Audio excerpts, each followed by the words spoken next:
Right, well, good morning, everybody. Welcome to the Practical Puppy Group. Today we're discussing exercising your puppy. And this is something that I've got quite a lot to say on because it's something that there's quite a few myths out there as to exercising a new puppy. So I'll just have a bit of a chat just to see if anybody wants to join us. So we do a chat here every Monday morning at 10 o'clock on a different topic.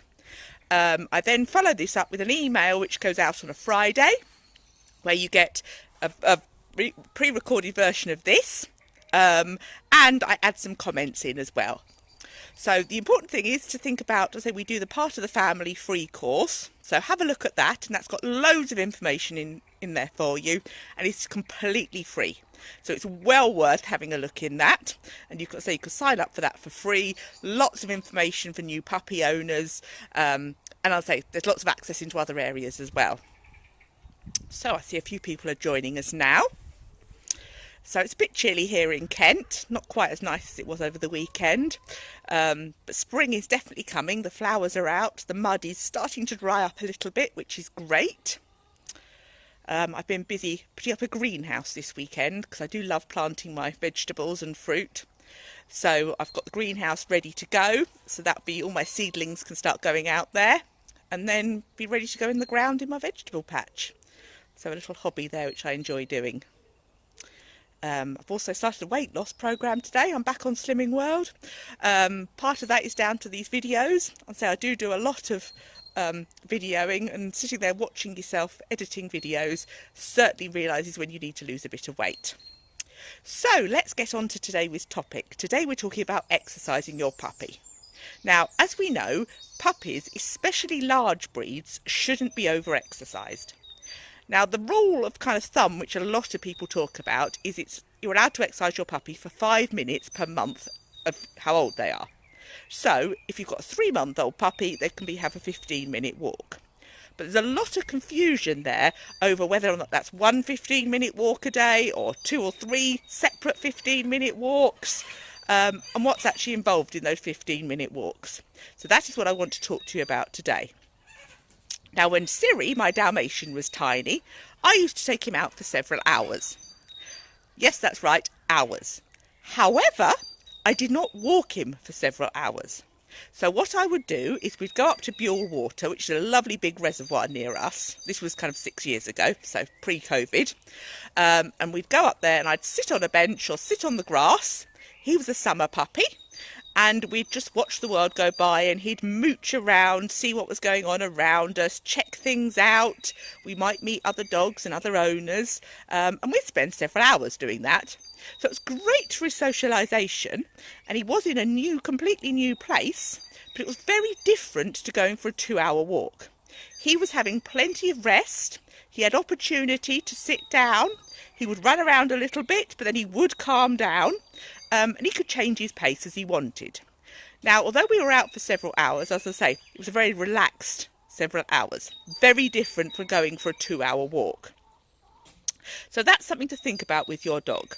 So if you are out with them and they're pottering around like they behave in your own garden, they can pretty much be out as long as they want because they will naturally tell you when they're tired. They're not likely to overdo it on their joints. However, if you're lead walking them or kind of enforcing them to walk with you, I mean that in kind of a nice way, I mean like you're walking along and your dog has got to keep up with you, then that is the kind of exercise that needs to be restricted. Now, again, it will depend on your dog.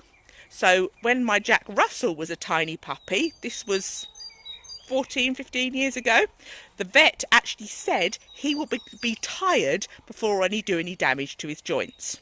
So the vet said it doesn't matter over-exercising him because, the vet said you can't over-exercise him because when he gets tired, he will tell you, and as long as you pick up those signs, it's not a problem. You're not going to do any damage to his joints. And true enough, when he got tired, this was when my children were tiny, he used to jump in the bottom of the buggy and hitch a ride in there. And I certainly knew when he'd had enough, and being small, I could then just pick him up and carry him if necessary. Now, obviously, you can't do that with a large breed puppy.